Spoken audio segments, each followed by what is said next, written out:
ఈరోజు మనకు ఒక గుడ్ న్యూస్ ఉంది, ఒక బ్యాడ్ న్యూస్ ఉంది. బ్యాడ్ న్యూస్ ఏంటంటే ప్రపంచ దేశాల్లో మెజారిటీ ఆఫ్ ది దేశాల ఎకనామిక్ గ్రోత్ బాగా స్లో డౌన్ అయిపోయింది. బట్ గుడ్ న్యూస్ ఏంటంటే ఇండియా జీడిపి కానీ ఇండియా గ్రోత్ కానీ చాలా సేఫ్ కండిషన్లో ఉంది. Next week, the American government could default. For weeks, Biden has been trying to convince Republicans he wants a new credit line to keep his government running.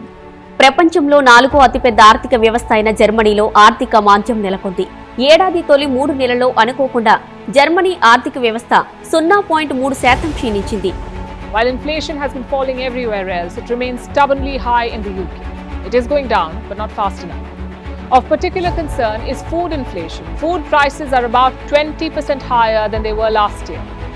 This keeps aggravating their cost of living crisis, and their government still doesn't know how to address it.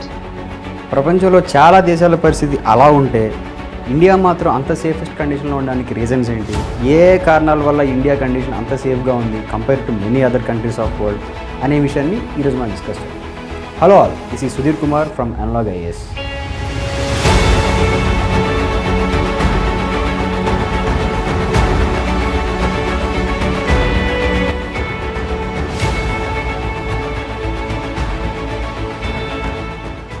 Britain Wood ట్విన్స్లో ఒకటైన International Monetary Fund ఇచ్చిన World Economic Outlook report ప్రకారం ప్రపంచంలో చాలా దేశాలు ఆర్థిక మాంద్యంలో ఉన్నాయి.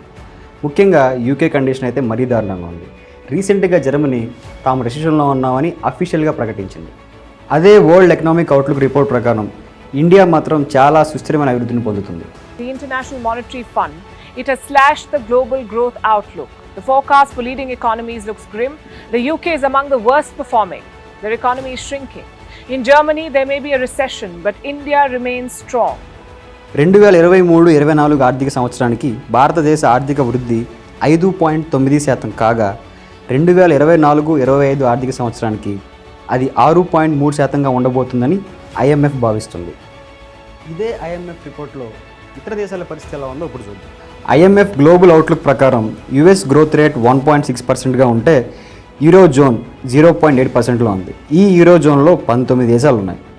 Russia 0.7%, China 5.2%, but India మాత్రం 5.9%తో ఉంది. అంటే మెజారిటీ ఆఫ్ ది స్ట్రాంగెస్ట్ కంట్రీస్తో పోల్చుకుంటే ఇండియా చాలా బెటర్ కండిషన్లో ఉంది. సో ప్రపంచంలో ఉన్న మెజారిటీ దేశాలకు ఉన్న ఒకే ఒక డౌట్, ఇండియా ఎలా ఇంత బెటర్గా పనిచేస్తుంది, ఇండియా ఎంత బెటర్గా ఎలా ఉంటుంది? సో ఇండియా ఇంత బెటర్ పర్ఫామ్ చేయడం గురించి వరల్డ్ బ్యాంక్ ఇలా ఉంది.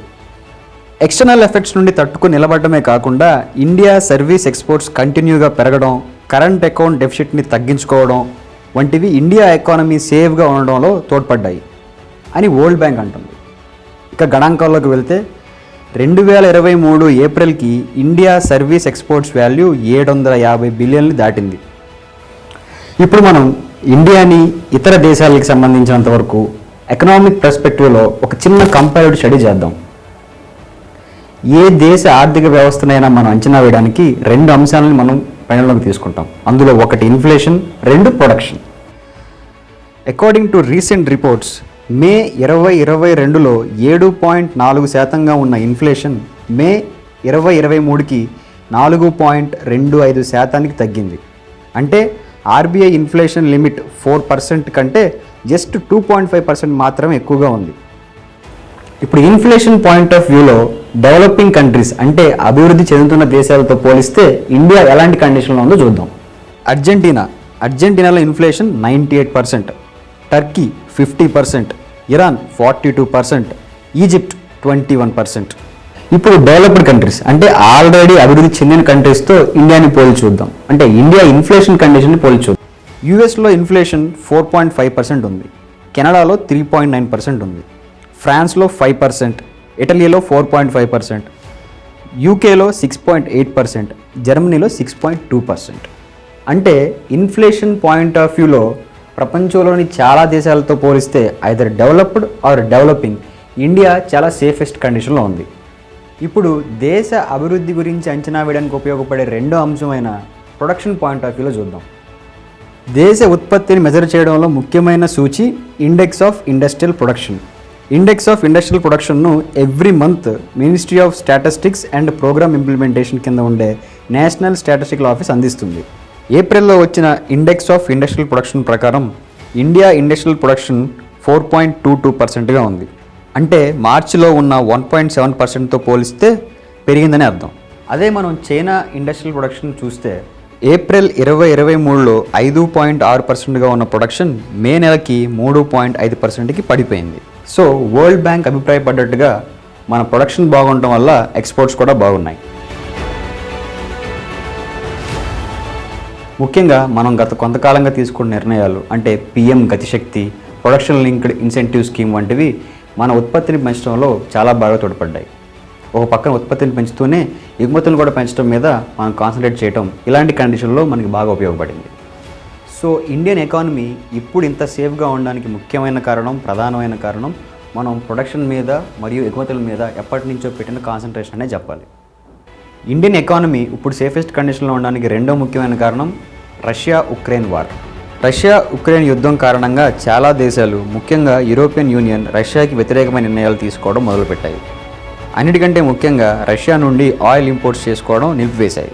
రష్యా ఉక్రెయిన్ యుద్ధానికి సంబంధించి ఇండియా ఏ దేశం వైపు నిలబడకుండా చాలా డిప్లొమాటిక్గా హ్యాండిల్ చేయడం వల్ల రష్యాకి ఇండియాకి మధ్య ఉన్న సంబంధాలు పెద్దగా దెబ్బతినలేదు.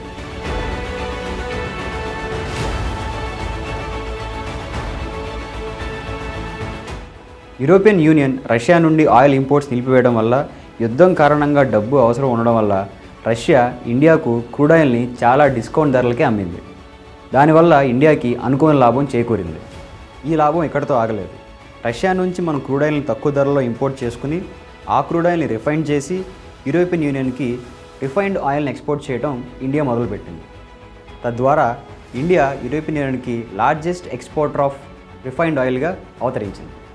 కాబట్టి రష్యా ఉక్రెయిన్ యుద్ధం కూడా మనకు ఒక రకంగా మనం సేఫెస్ట్ కండిషన్లో ఉండడానికి ఉపయోగపడిందనే చెప్పుకోవాలి. ఇక ఇప్పుడు ఇండియా సేఫెస్ట్ కండిషన్లో ఉండడానికి మరో ముఖ్యమైన కారణం, మూడో కారణం కోవిడ్ తర్వాత ఇండియా తీసుకున్న నిర్ణయాలు. కోవిడ్ నుంచి బయటపడడానికి లేదా కోవిడ్ వల్ల క్రియేట్ అయిన ఎకనామిక్ ప్రాబ్లమ్స్ నుంచి మనం బయటపడడానికి మనం తీసుకున్న ఆత్మనిర్భర్ భారత్ నిర్ణయాలన్నీ కూడా ఇండియాకి చాలా సహాయపడ్డాయి.